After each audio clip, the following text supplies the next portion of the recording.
మరి భోగాపురం ఇంత స్పీడ్ గా ఎయిర్పోర్ట్ మనకి అందుబాటులోకి రావడానికి, అభివృద్ధి జరగడానికి కేంద్ర మంత్రి రామ్మోహన్ రెడ్డి గారి పాత్ర ఎలా ఉంది, కూటమి ప్రభుత్వ పాత్ర ఎలా ఉందంటారు? రామ్మోహన్ రెడ్డి గారు 50% ఉంటదండి, కూటమి ప్రభుత్వం బాబు గారు 50% ఉంటది. ఎందుకంటే కేంద్ర మినిస్టర్ కదా ఆయన లేకుండా ఎలా జరుగుద్ది? కేంద్ర మినిస్టర్ ఇయటం, మోడీ గారు ఇయటం వల్లే భోగాపురం ఎయిర్పోర్ట్ శరవేగంతో అభివృద్ధి. దానికి మోడీ గారి ధన్యవాదాలు చెప్పారు. ఆంధ్రప్రదేశ్ మొత్తం కూడా, తర్వాత రామ్మోహన్ రెడ్డి గారు, చంద్రబాబు నాయుడు, పవన్ కళ్యాణ్ గారు అందరూ సమిష్టి కృషి అండి.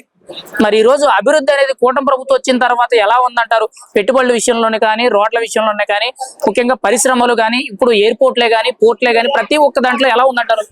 కూటమి అభివృద్ధి అనేది చేస్తుందండి. కూటమి అభివృద్ధిలో రాజీ లేదు. కూటమి గురించి ఎవరో కూడా అభివృద్ధి కాదని చెప్పడానికి అయితే ఎక్కడ అవతల పార్టీలు ఒప్పుకుంటున్నారు. అన్ని పార్టీ సమిష్టితో పనిచేస్తా ఉన్నాయి. కూటమి ప్రభుత్వం బాగానే ఉంది, పాలన బాగుంది. మరి ఓవరాల్ గా భోగాపురం ఎయిర్పోర్ట్ అభివృద్ధికి కారణం ఎవరంటారు? కారణం మోడీ గారు, చంద్రబాబు నాయుడు, పవన్ కళ్యాణ్, రామ్మోహన్ నాయుడు గారు, ఈ ముగ్గురే నలుగురు. మరి జగన్మోహన్ రెడ్డి గారు క్రెడిట్ నాకు కావాలి, నాకు ఇవ్వండి అని చెప్పి బల్లగుద్ది మరి మాట్లాడుతున్నారు. కావాలంటే ప్రజాపాలన పెట్టమనండి, ప్రతి ఊర్లో ప్రజాపాలన పెట్టమనండి. రాష్ట్రం మొత్తంలో ప్రతి ఊర్లో ప్రజాపాలన పెట్టి ప్రజాపాలనలో ఆయన క్రెడిట్ వస్తే తీసుకోమన్నాడు, తప్పలేదు.